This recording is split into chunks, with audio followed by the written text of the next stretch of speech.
to see the slide that we've gone through quite a few things. We've talked about assembling your team and your farm transition, thinking about who is with you and who is going to help you on your farm transition path. And then also earlier in October, we talked about all things tax, gifting, selling, transferring, how that affects your taxes. And then last session, we talked a little bit about wills and trusts, and then ownership, ways of owning business entities. So today that brings us to putting the basics together. Today, estate, retirement, and healthcare. And so we're gonna go forward with, oh gosh, let's see here. Here we go. Putting the basics together, the estate planning. And in this week's installment, Nathan and I are going to start out. We're going to pull together everything we've discussed in the last few weeks, looking at ways farms can build their team to focus on management needs and decisions for the farm, as well as information on estate planning, retirement planning, and thinking about healthcare needs in the future. And then Dave's going to wrap us up by covering business transfer planning. So as we present the materials today, go ahead and populate your questions right there in the Q&A, and we'll try to take them as we go. And at the end, we'll have some time to have some live questions when we unmute and have a discussion. So let's get started. Well, just want to remind you that we're not attorneys and we aren't accountants, but we are educators. And we're giving you food for thought as you think about your situation and your farm. Not all of this information will work for everyone, but we hope that there will be some takeaways, and that over time you can refer back to this series and think about steps or next steps you have in planning for your farm transition and bringing someone else into your farm. So maybe it's the next generation, maybe it's a niece or nephew, maybe it's skipped a generation and it's grandkids that you're welcoming into your farm, or maybe it's even someone from outside of your farm. All of these scenarios can work, and it's really based on your farm and your desire for what you want for your farm. So we've covered soup to nuts in our series on farm transition, and we've talked about taxes and implications for transitioning your farm assets, whether that's selling to the next generation or maybe gifting assets or even transitioning assets through your estate. We've also covered some of the legal parts of it, including business structures and the various parts of like sole proprietorship or limited liability partnership, limited liability companies, and we've talked about corporations too. So in our very first session, we talked about goals and how to start thinking about your farm transition, or maybe you're already in a farm transition and how you might plan for your next steps as you're implementing your farm transition. So no matter where you are in your farm transition, you can think of it as a roadmap for planning, and goals are definitely an important part of that effort.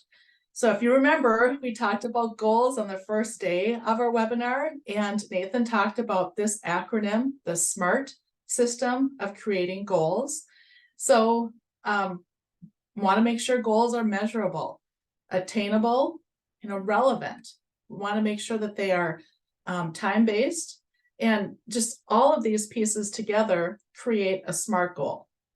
So as you think about your transition on your farm as a road or a pathway, there will be starts and stops along the way, just as if you were on a road trip. You might possibly stop at a convenience store, or you might stop at a park to have lunch. Goals are something to think about. They're something to write down and share with others. So those are important pieces as you walk along your pathway of transition for your farm. And it's actually really great to create the goals with your farm, with your family members. So that way you're all on the same page and you're going in the same direction. So I ask you, do you envision your farm continuing on as an active farm, producing what it currently produces, or maybe even potentially adding a different crop, or maybe different livestock, but being an active farm? So then if that's the case, goals are important, and they're important to talk about with your family and your farm business partners, which are most likely your family members. So there are some goals, though, that don't get you very far down that road of transition for your farm. If you want your farm to stay in business, the goals shouldn't be only goals for the day after the funeral. Those types of goals are maybe to get the animals to the sale barn, schedule the machinery and equipment auction, get the land listed with the real estate. Are these your goals? Well, if those are your goals, then this farm transition series, maybe you're going to be taking away some things from today's webinar about retirement planning and estate planning, and that's okay. There's a time and a place for that type of planning, and it's important to do. It's really important to follow along and keep those things going too. If your goals are more focused on teaching your next generation about the management aspects of your farm, well, then that's where the SMART goals come in. And if you're here on this webinar and you are the next generation on your farm, maybe you've been working on your farm and you've been adding real value to the farm. If you're ready to start some of those discussions about farm transition and you are the younger generation, we know it can be hard and to initiate those questions and discussions, but they really do open up a pathway for discussion and moving forward. So one very important part, no matter where you are or what generation you are on the farm, is intentional communication. So this slide really talks about transferring the operations, not just assets. And we suggest that if you are looking at really trying to transition that management piece for your farm, that you consider having farm meetings. There's two sorts of farm meetings. Farm operations meetings would be like weekly meetings. They might be on a Monday morning or whenever you can kind of fit it in. Maybe it's a time when the daughter and son-in-law and mom and dad are able to talk about, okay, where should we move the cattle next? Or, what's going to be going on and who's doing it this week. Those are things you would talk about in an operational type meeting. Strive to have those every, 1 or 2 weeks so that everyone kind of comes together around the operations of the farm. There's also management meetings that should happen. And management meetings really are different than operational meetings. Management meetings are less frequent than operational meetings. They could be every quarter or maybe not so time specific, just as needed. But these are ways to involve the next generation in the farm, really learning about not only the operational aspects, but those topics of management that they would need to start moving into as a farm transitions. So the management topics are not topics of, how much hay you're going to put up or what field you're going to do this week or what machinery needs to be fixed. That's operational things. These would be topics about management, such as talking about ways, your philosophy of doing things, how you've made decisions, why you make decisions, and maybe who you trust as service providers or as a vendor. These are really important things to convey to the next generation, and this requires intentional communication. So management meetings should not be held while someone is still cleaning up the breakfast dishes or before you go out to work on the next to-do list. Management meetings really should be, they should include only the people who are going to be in management, not everyone who works on the farm, but anyone who's going to be making decisions for the farm.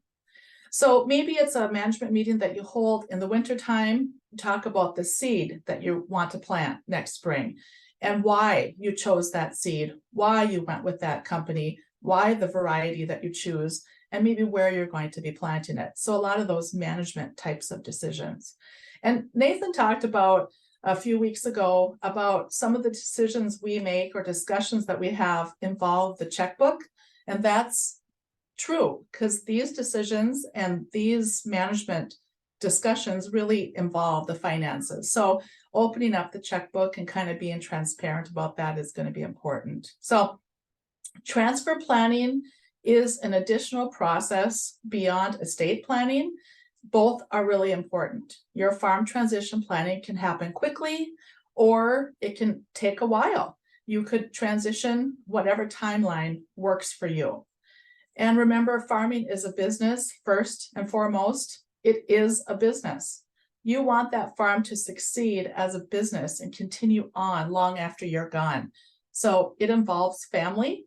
And we know that that's the sector, the intersection can sometimes be uncomfortable, but intentional communication helps maintain that family so that you can have Christmas together and celebrate birthdays, because family's everything.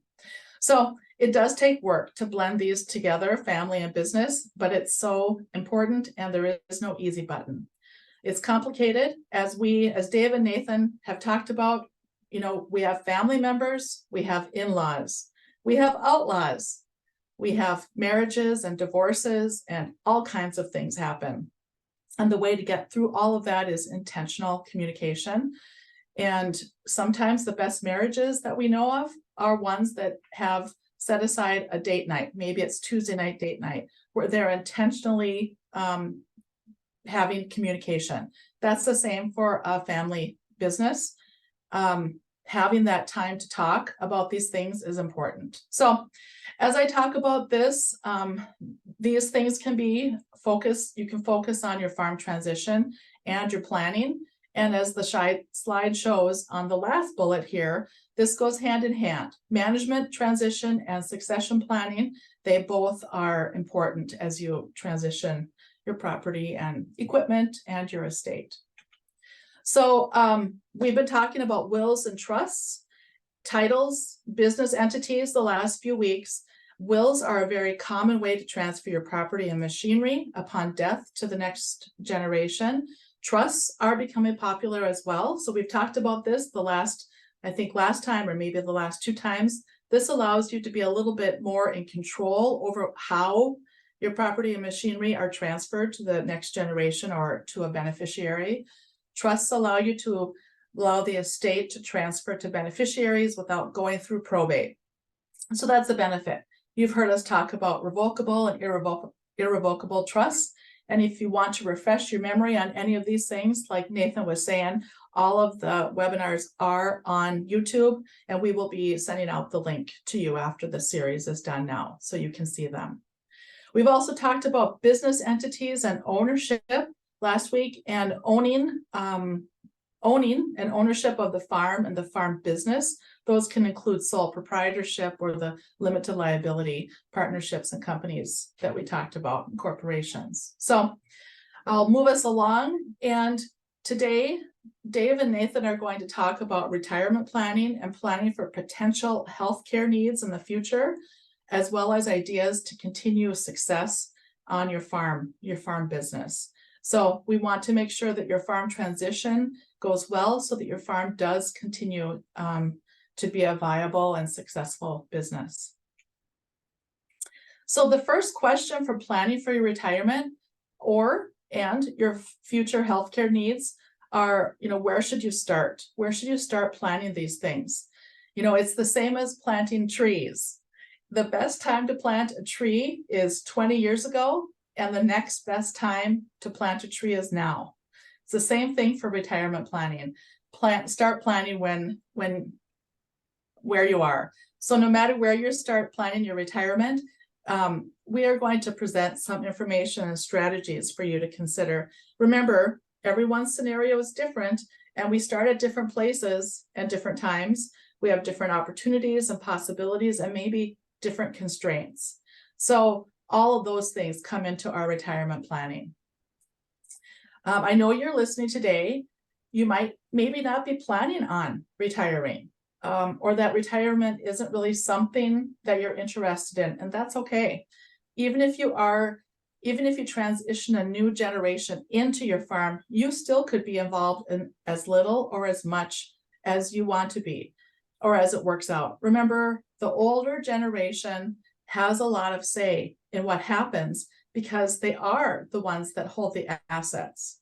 So the older generation also has the responsibility of teaching the younger generation about those management type responsibilities and mentoring that younger generation.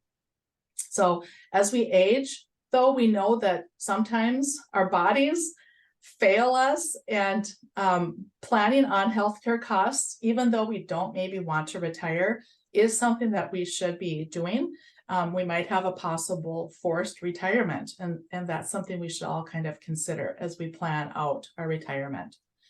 As we know, some of you listening today, though, are looking for retirement, and that might be involving different things. It might be just backing off a little. It might be totally getting out of the farm management. I can think of a few things I would do in management, and maybe you can too. Maybe it's simply spending more times with the grandkids or with nieces and nephews, maybe just helping them with 4-H projects, or maybe it's traveling to grandkids that don't live close. Whatever you might be looking at for your retirement or a non-retirement, we're going to kind of look at some scenarios today. So you've been hearing us talk about that there are 2 roadmaps here. One is that tax planning and legal document side of estate planning and retirement planning. And then the second part of the roadmap is that intentional mentorship and development of skills and knowledge with the next generation. Not only on the day-to-day operations of your farm, but on those management type decision-making and knowledge of why you do things and the philosophy of your farm. So taking time to focus on both parts of these needed areas is very important. If you haven't started talking about those management pieces with your farm successor, we encourage you to start. Maybe you have already identified who that person is going to be, or people, as you go on your farm transition. That's great.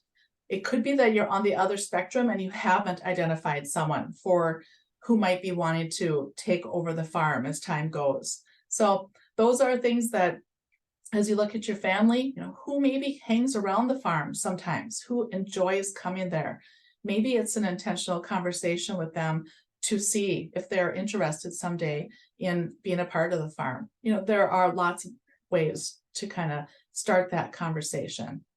And if you are the younger generation and you're listening to this and you've been working on the farm, day-to-day operations, and you'd like to start talking about farm transition, you might need to ask some questions to lift your discussions up into that management topics. Something like, why did you and Grandpa go with ABC Electric for your service provider? Or I ran some numbers and I think we could plant a different crop on that 40. Can we talk about it? So, it's a part of intentional communications, and those are really important pieces to make sure your farm is viable as you transition. These data points on this page talk a little bit about people outside of agriculture and how they are saving for retirement. So there's data out there that shows us about 67% of people in the United States are saving for retirement. However, there's a percentage of workers who aren't able to save for retirement or haven't. That's about 20% of people. And these are non-agriculture, they're just all workers across the United States. There are 2 myths that are part of planning for retirement. And I would just say that, looking at these, a lot of retirees say that they plan to work during retirement. And we know that sometimes forced retirement happens or health problems come and that you're not able to work during retirement. Or retirees expect to retire at age 70 or later, and sometimes they've had to retire a little bit earlier. So these are myths that we want to just kind of dispel as we go into this. And then I would say that as you are getting into planning for your retirement, we know that farmers are most often self-employed and they have less defined benefit or defined contribution plans. But that also means that there's quite a bit more of a varied way of saving for retirement. It might include checking accounts, savings accounts, some mutual funds, other things. And we know that farmers are good at having a variety of things in their portfolio. So I think, Nathan, I'm going to pass this over to you as you start taking over the webinar. So I stopped sharing and I'll pass it over to you.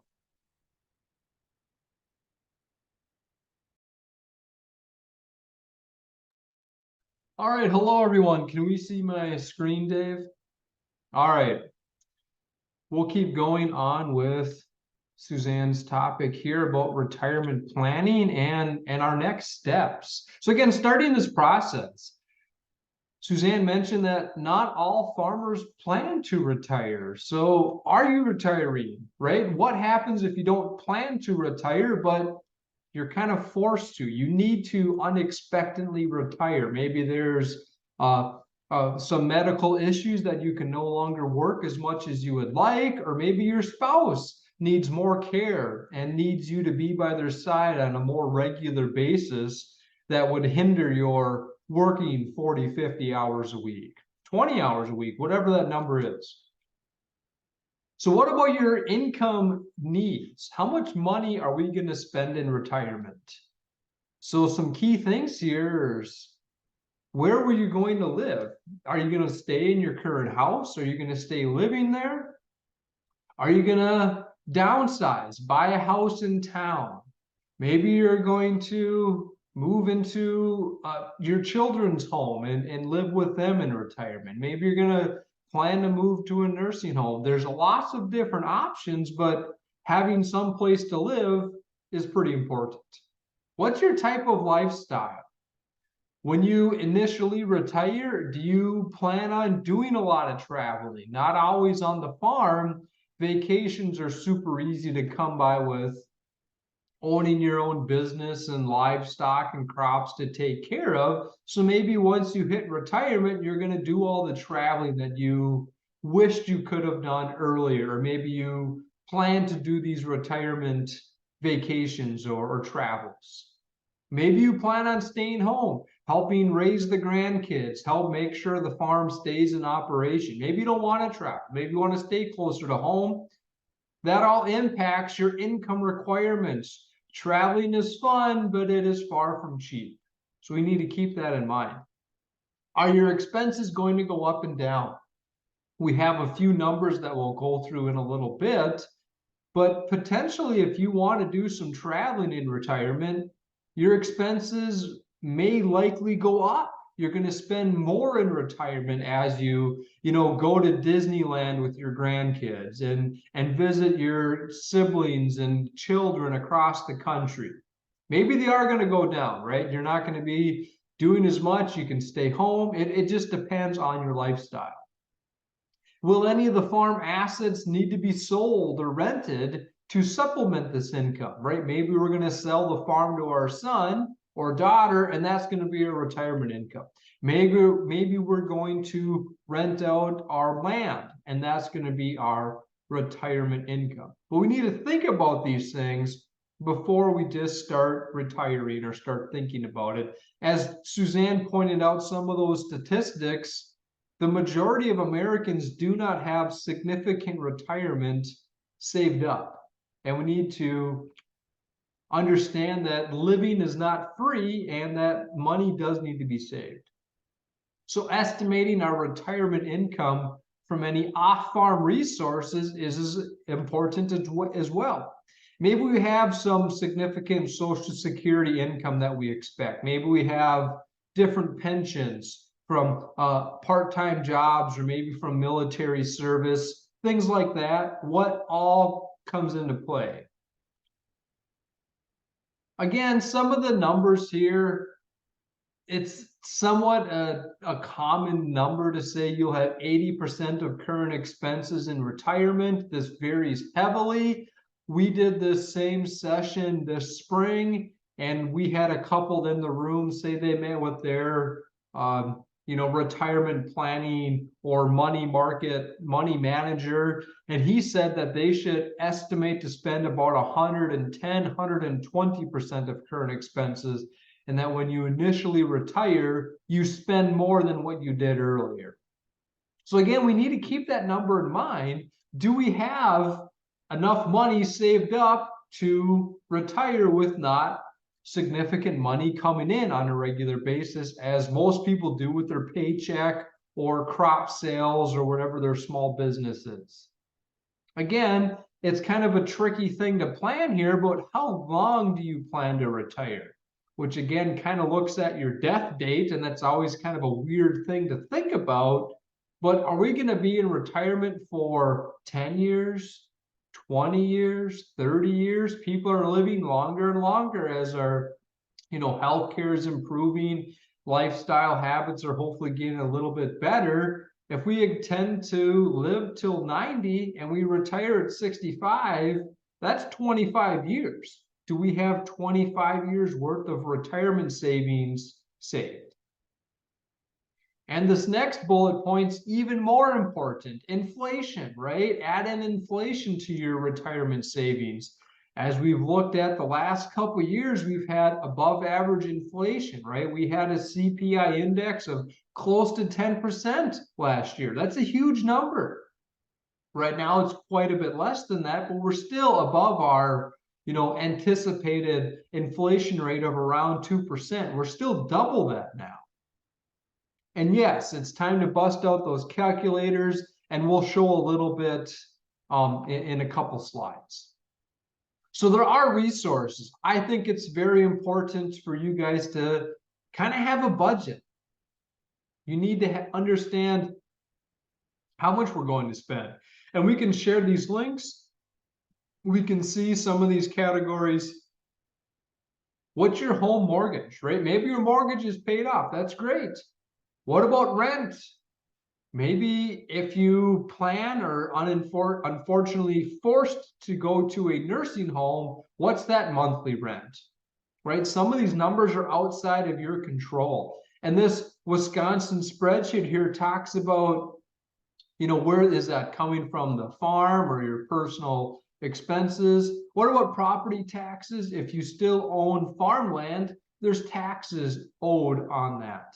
What about insurance, right? Car insurance, home insurance, health insurance is in there as well. Home repairs, right? Owning a home is not free. Even if it's paid off, you have to potentially replace windows and shingles on the roof. There's all kinds of maintenance with owning property. What's your monthly electric bill, right? Are you spending $100 a month on electric? What's your heat bill, right? In the winter, what are we spending? So just having an idea of what your monthly expenses are is important when you're in retirement and on fixed income. Again, deep dive into your planning here. What is, again, your income requirements? Look at your Social Security. How much are you going to receive in Social Security? A lot of farmers don't love paying income taxes as they run their business and use some appreciated depreciation or accelerated depreciation to minimize tax bills, but that also impacts how much they pay in on Social Security, right? So what are your benefits going to be? Are you going to get $1,000 a month, $2,000 a month? That's a big difference. And again, economic uncertainties, right? Inflation. Maybe your kids are going to ask for some financial assistance as you age. And here's a quick spreadsheet. So this is a screenshot here of a very simple, years in retirement from 10 to 45 years. This is assuming a 6% return, pre-tax dollars. And again, we have three separate brackets there of $50,000 of retirement income, $75,000, and then $100,000. Okay.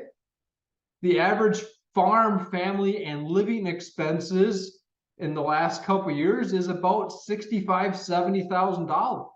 So if we look at $75,000 in the middle there, if you plan to be retired for 25 years, it's just under $1 million. Okay, do you have that much saved up? Let's look at a smaller number. If you plan to retire for 15 years and spend $50,000 a year, that's still $500,000 that need to be saved up. So I just want people to be aware of this and understand that we do need some retirement savings in order to live in retirement. We have some other resources. I'll post these in the chat here in a little bit, but there's a lot of online resources. There's a lot of retirement planning options, and we'll share some of these later on in the presentation. So if you're young, right, maybe we are the incoming generation to the farm business, what can you do now? And Suzanne mentioned, right, the best time to do something is in the past, but obviously that ship has sailed, and the best next time here is to start something now, right? So there's all kinds of different retirement options, right? IRAs, individual retirement accounts, those are very popular. We have Roth IRAs. There's some simple SEP, all different kinds of accounts that we can start. Some have more tax benefits than others. It just depends on your personal circumstances. Okay, but having retirement accounts is an important step, right? Having something set up. And you can work through your local bank to set up some IRAs. You can do some different online accounts. There's all kinds of different options to set these up, and I recommend everyone look into this.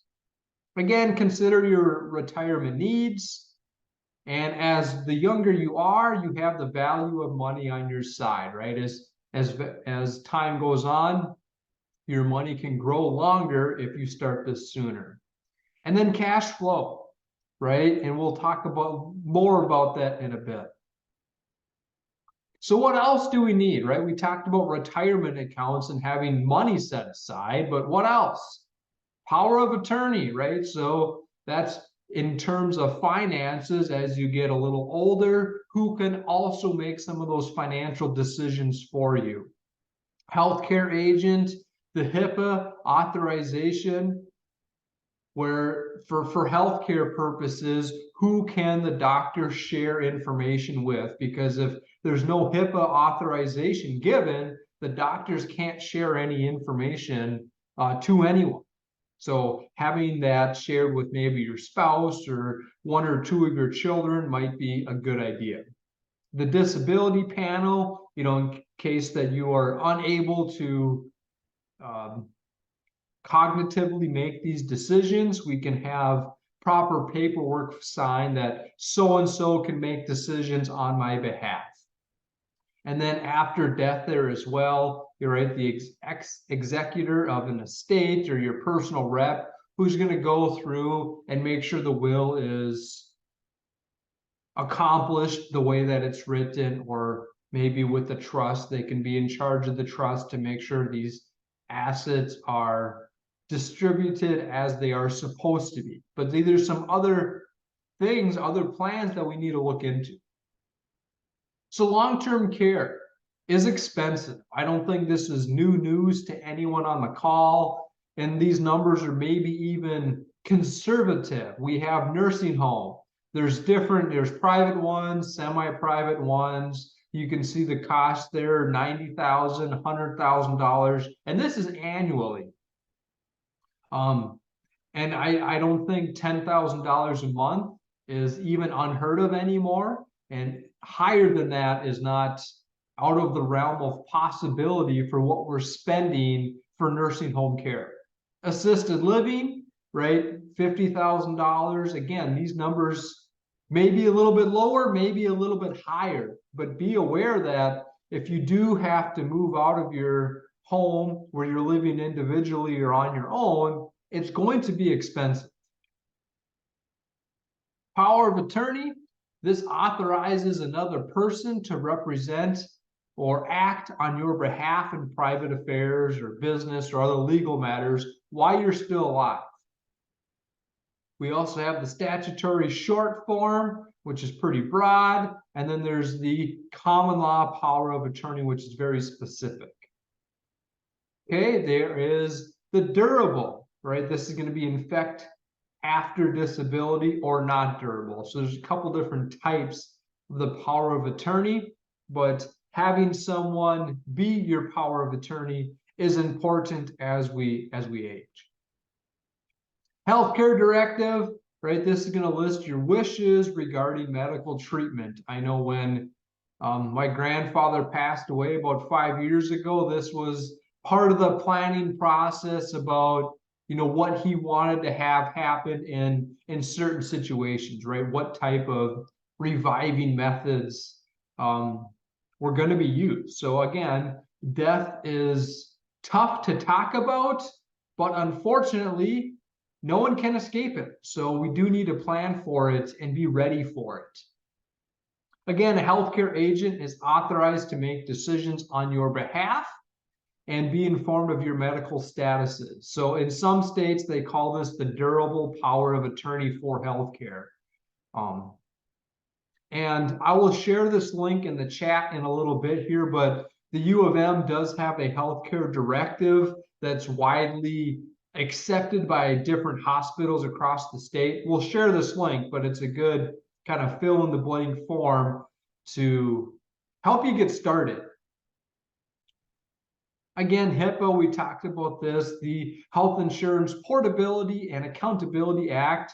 This is from '96, so this is not even new news anymore, but in that, we're going to have the names of all the people that you grant permission to have access to your medical information. Because if this is not filled out, the healthcare directors, the healthcare staff cannot share your medical status with other people. The HIPAA document, that can be part of your healthcare directive. It can also be a separate document or both. You can have it several different ways, but having this shared with your healthcare institution is important. Disability and long-term care.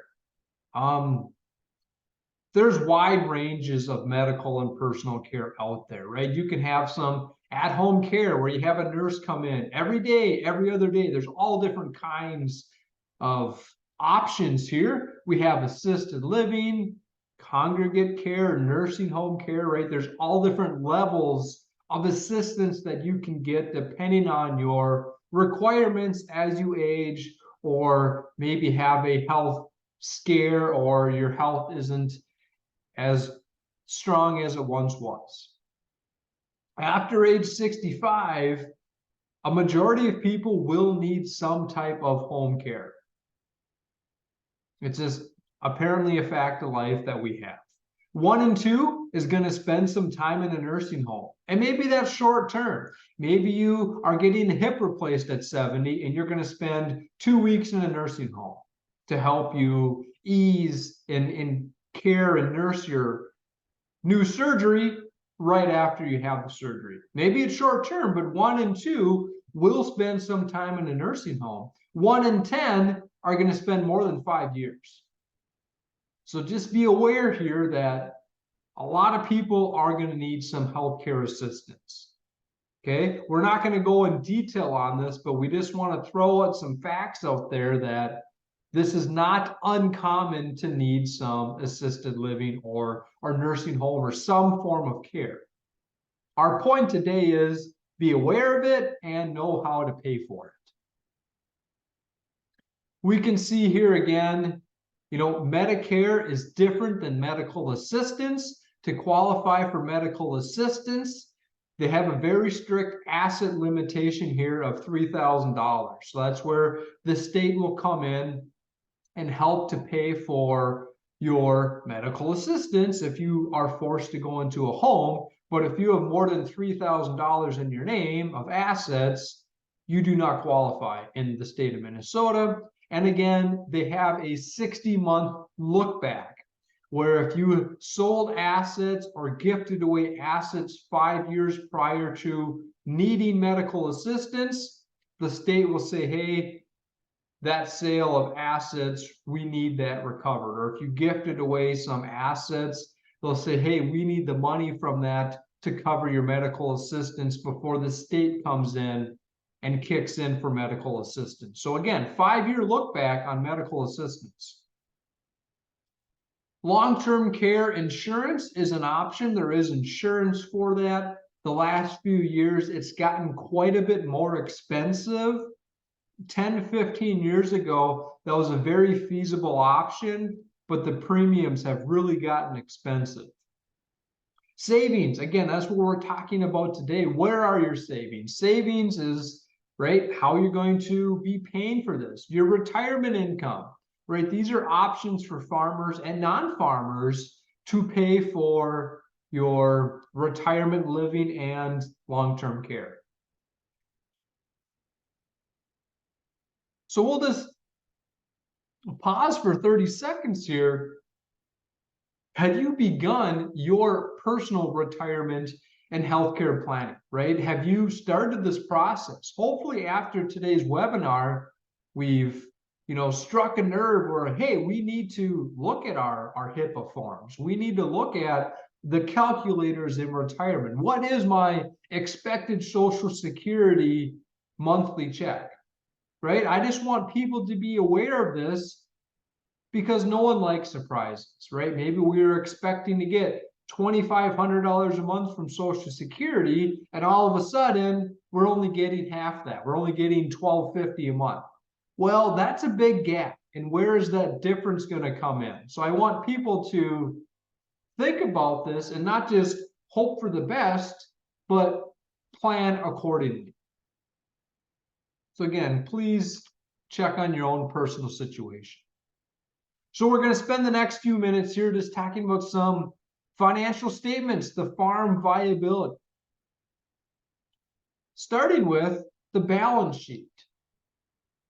So hopefully all farms have a balance sheet. The balance sheet lists all assets and liabilities. So assets is what the farm owns. Liabilities is everything that the farm owes to someone else. Most commonly, loans to the bank when they bought farmland or when they bought a tractor or cows. If you took a loan out, that's a liability for the farm. But all too often, farms rely on a balance sheet prepared by the bank. The bank is building this balance sheet in order to get the loan processed. Okay, and typically on a bank's balance sheet for the individual farmer, land and other assets might be priced fairly conservatively to protect the bank, right? It's in their best interest to make sure they have proper collateral saved for their loans. But for the personal farmer, if they're going to sell some of these assets, if it's land or machinery, for their balance sheet, we want them to have a very realistic market value listed on the balance sheet, right? If we're going to sell this land to the neighbor, what's a realistic number that we're going to get? Maybe instead of $6,000 an acre, we can realistically get $7,000, $8,000, $9,000, $10,000, whatever that number is, as land has greatly appreciated in the last 10 years. And again, we have preparing alternative balance sheets, right, for assets and liabilities at both current market value and then at cost value.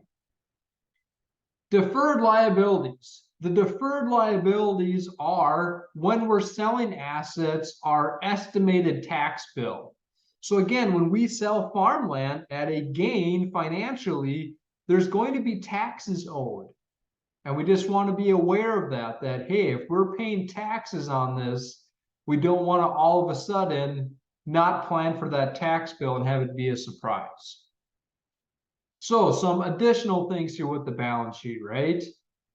What about insurance policies, right? What about their numbers? Again, what are their pension plans? What are their, who are the beneficiaries on these maybe it's a life insurance policy or their pension plan. Who is the beneficiary? Having these all listed together in a folder or maybe in a cabinet or a safe, having everything together is helpful. A list of heirs and their information. What about account numbers, right? Maybe son and daughter don't know every single bank account that their parents own. Maybe they have one in this town and the next town over at the separate bank. Or maybe they have some online retirement plans that no one knows about. Having everything in one spreadsheet or one list of accounts is helpful. Okay, and all other information, and keep it secure, right? Keep this in a safe or some file cabinet where we know where it is. Income statements, right? Using your income statement prepared for use on Schedule F can have a distorted show of income, right? Our accelerated depreciation can really inaccurately show our income for the year. Or maybe we didn't sell all of our grain this year because we have it in a grain bin to sell next year at a higher price. That's perfectly fine, but that Schedule F income doesn't always reflect properly the income on the farm. Where an accrual adjusted income statement is going to factor in your inventory changes and your depreciation changes, right? Show the economic depreciation and not the tax depreciation to more accurately reflect how much money the farm made, which is very important in the transition process and the retirement planning to know how much money is coming in. Right? Make the transition decisions based on accrual adjusted net farm income instead of Schedule F. And looking at your income statement and cash flow here, we need to look at the combined net income, farm, non-farm income for both generations. If we have parents farming with their daughter and son-in-law, do we have enough income to cover the family living needs for both generations, the tax liabilities for both generations, the loan payments for the farm? Maybe there's some personal loans. They bought a car, they bought a house that's not associated with the farm. Is there money remaining for capital purchases? Maybe the farm wants to buy some additional land or a new tractor. Having this all summed together here in our accrual adjusted income statement and our future looking cash flow is very important in planning. And then cash flow, right? Cash flow is our projected next year about, is the farm going to make money? And the current prices of corn, soybeans, milk, meat, whatever we're growing on the farm, what does this cash flow look like? What is our monthly personal and farm bills in comparison to our monthly income? And then cash flow for the retiring generation, right? What's their long-term cash flow going to look like with retirement bills? And calculating that, hey, we're going to Disneyland with 5 grandkids. That's going to cost, $5,000 to $10,000. Do we have the money to do that, right? We can't take these trips or extra gifts or helping pay for our grandchildren's college. Whatever these additional income surges are we plan for it? And with that, we'll have Dave wrap up the next few slides of our presentation. So I stopped sharing, Dave, if that's what you wanted, so you can share.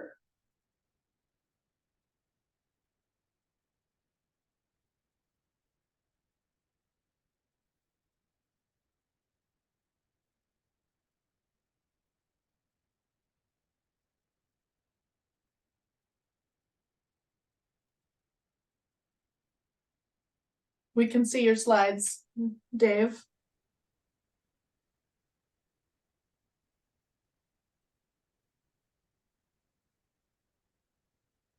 You're still muted, Dave, and we see your presenter view.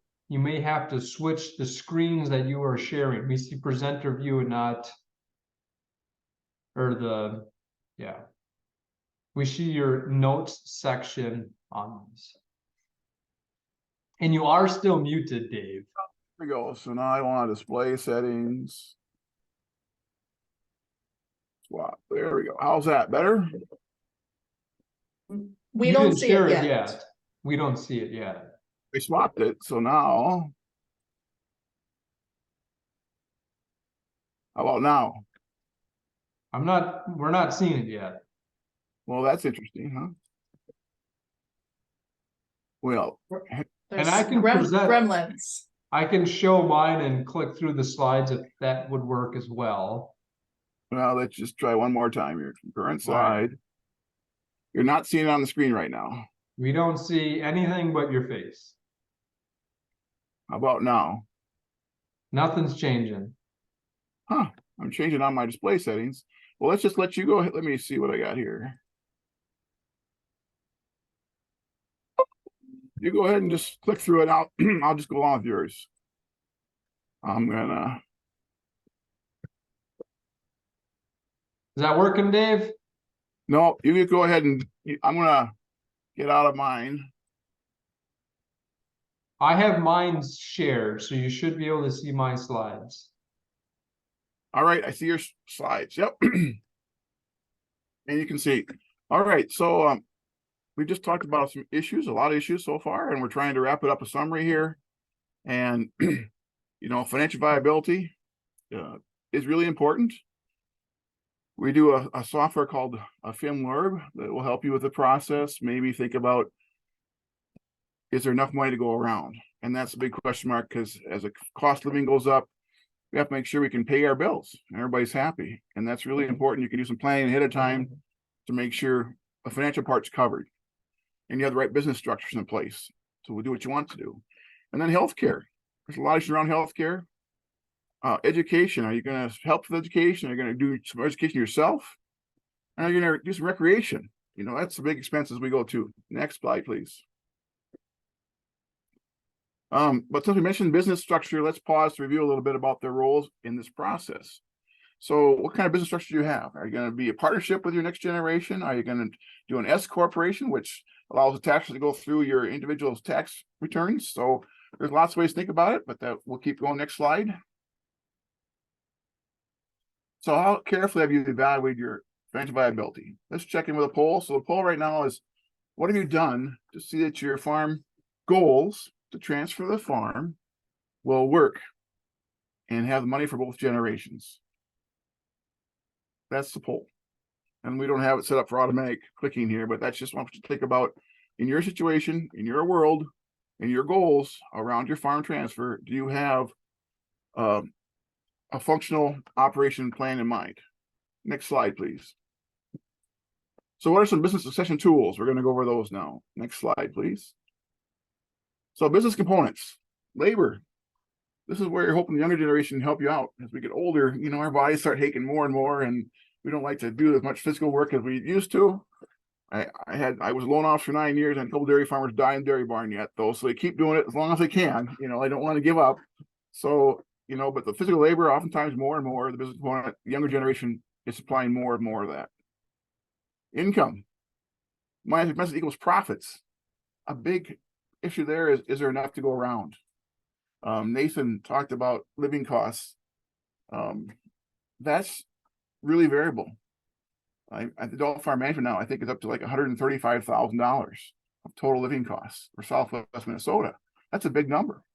And that includes off-farm savings, investments, so different things. So it's Nathan's numbers correct for what living costs. I had a farmer that said he could live on $800 a month. Period. That's all he had. And he had child support of like $300 a month. So it's like, really? You can live on 800? That's a good goal. But everybody's income, you have to have a profit to have those pay for those bills. And then management decisions.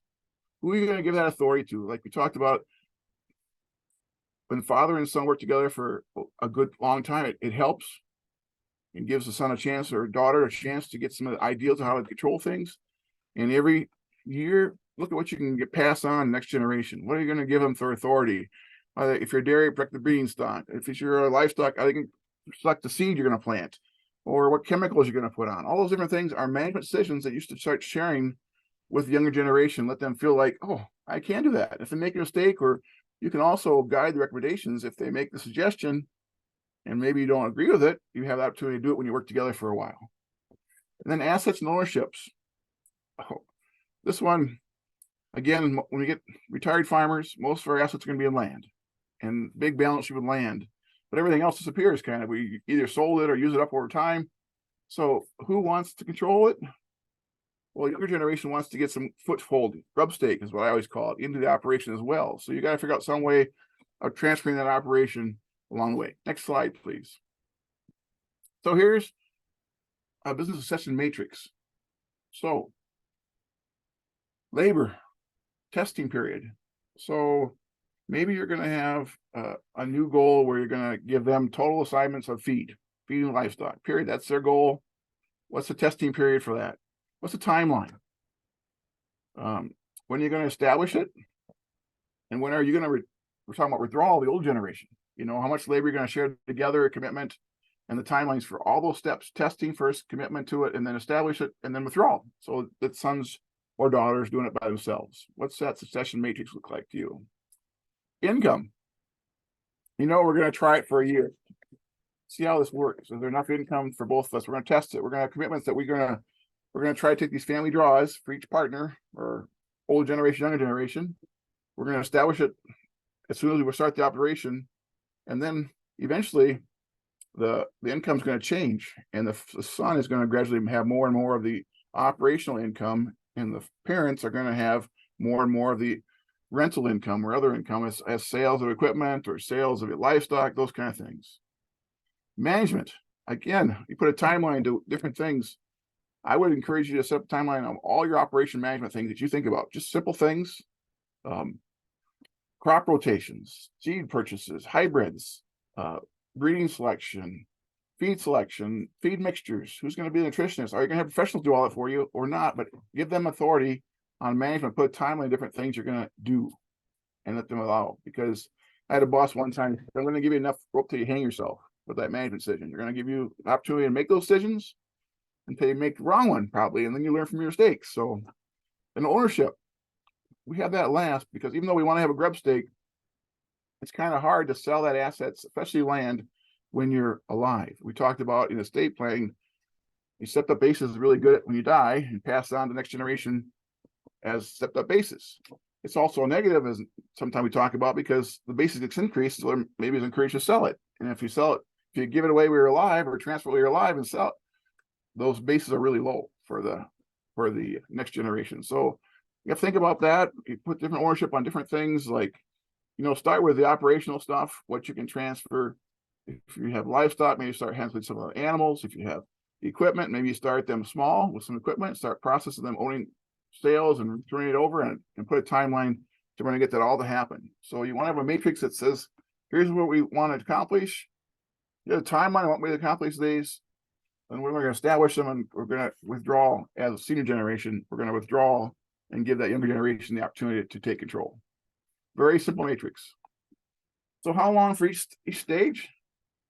Well, testing stage is as long as you want to make it. Some things are those things we just talked about, transferring control or management of. You might have a long time decision. Some things are just going to be real simple and don't take a long timeline. So it could be as short as long as you need for that area. Commitment. You have to both be committed.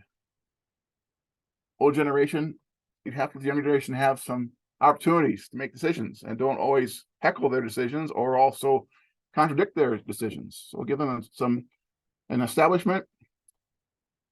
Again, that's going to be like a senior of the control generation, but again, the younger generation wants to establish it as soon as possible. They want to get that grub stake growing and withdraw.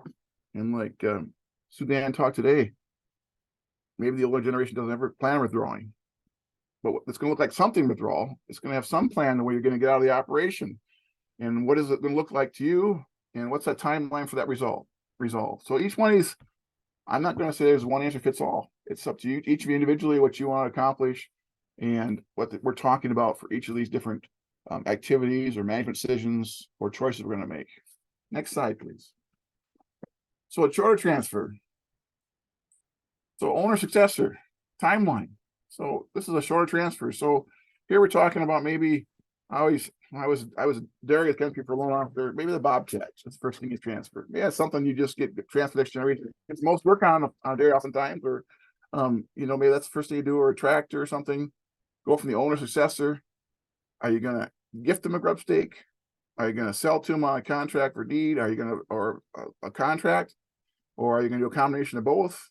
And you see that 2 lines for the owner and the successor. What's that time between the, where you're going to transition it? Is it going to be, if you're going to gift it right away, it's just really short. If you're going to have a sale over a couple of years, then it's longer. Are you also going to, you want shorter transfer, so you want to make sure they get something in a grub stake. That's a short transfer timeline. So pick out something you feel comfortable that would be beneficial for the younger generation to own. And they're gonna have some assets for themselves to start doing their own balance sheets, starting doing their own banking a little bit. Give them that grub stake, get started. Next one, please. So longer transfer. Now this one can involve a lot of things.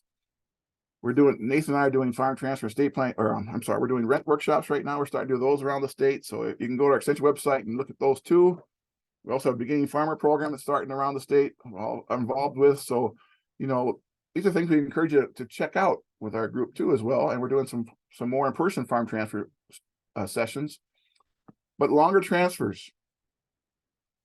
I always talk about there's 3 phases of retirement. There's right after you retire, there's a go-go years where, like Nathan said, we're going to go on vacation, we're going to do things we didn't do when we were working, we're going to enjoy life.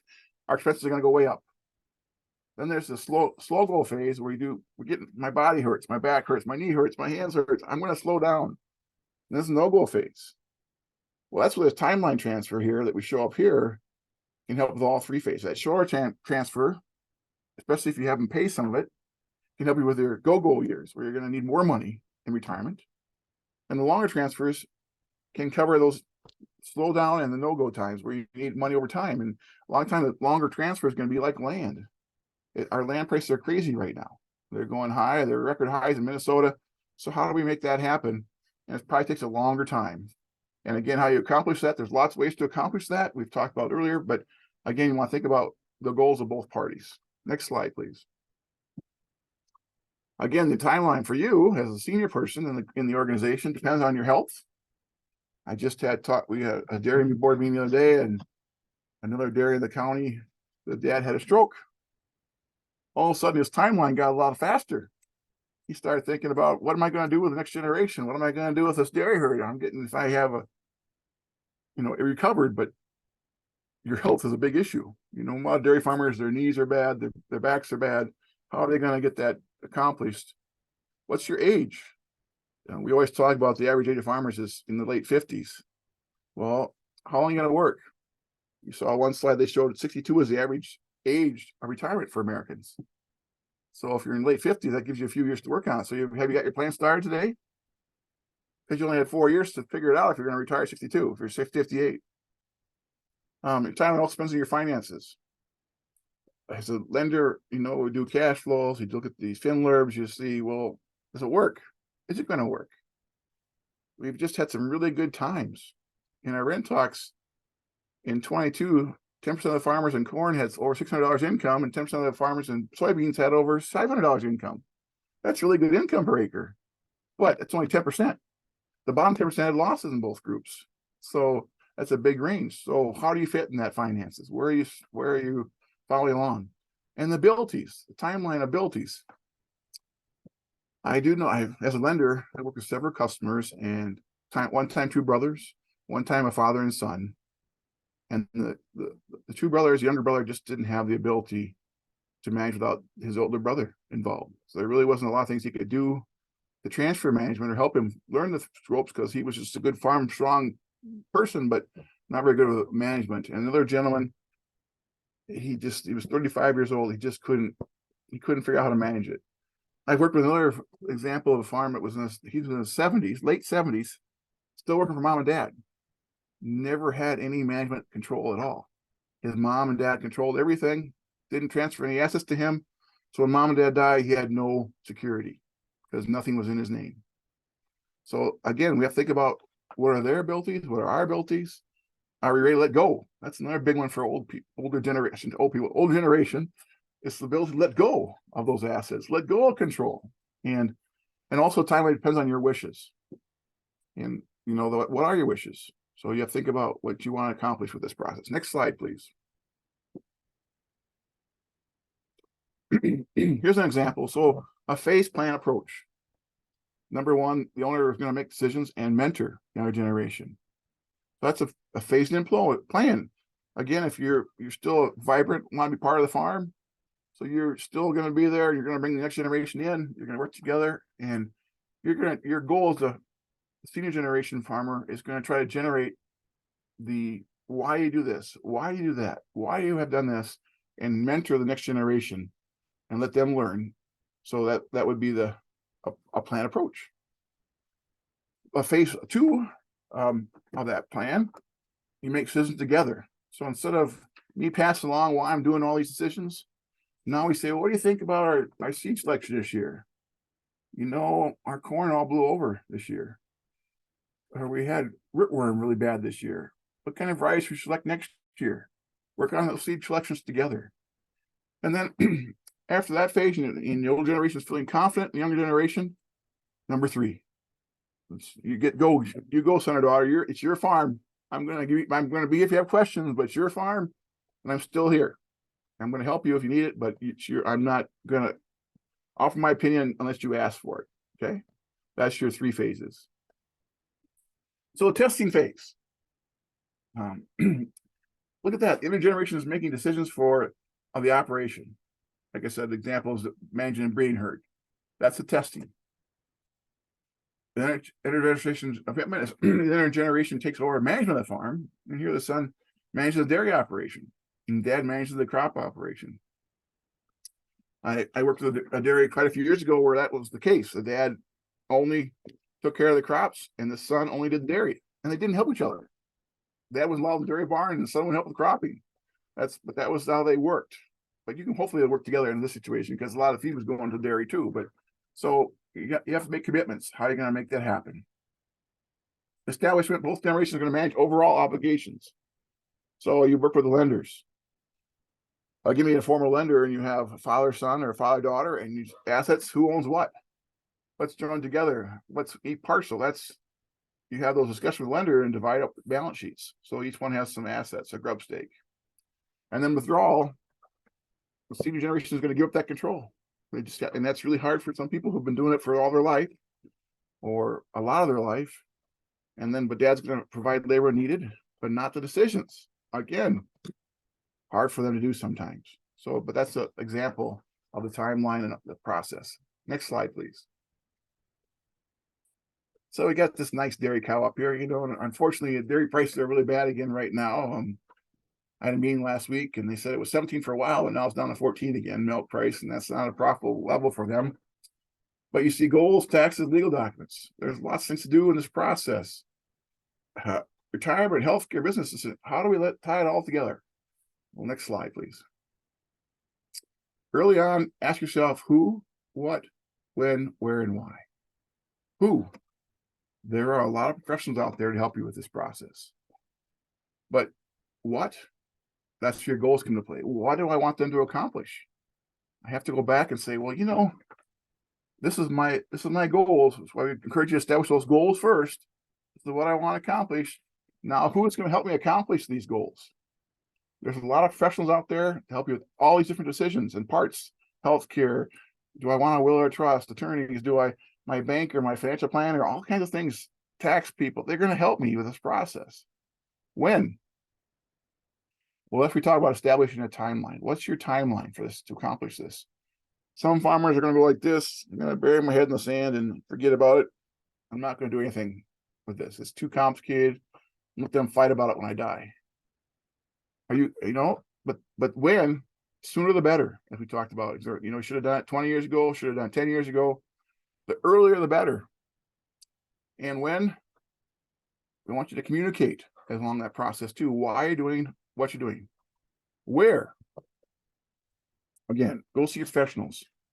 I used to be on a lot of dairy diagnostic teams. We got all the professionals together, work together with the farmer, oftentimes at their kitchen table, talking about what they want to accomplish and working together.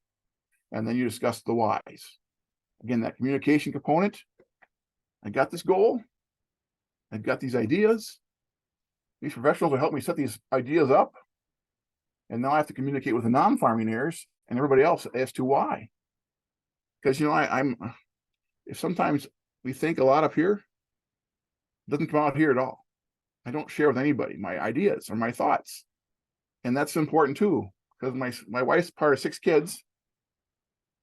And the communication part, if they share their reason what they're doing with their farming son, it'll help her understand what their wishes are and help the whole process of transfer work better. Okay, so why are you doing what you did? Again, next slide, please.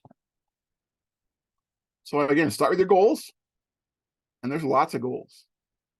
Every day I put down a goals list. You see my goals list today. Here's proof. Here's my today's goals list. It's a whole page long. This is what I just did today. Well, what I want to accomplish. Well, what do you want to accomplish with your farm? That's one day's worth. This is not my lifetime. This is not my lifetime assets I've accomplished with. What do I want to accomplish? Get your financial statements, other important documents together and organized. Go see that attorney.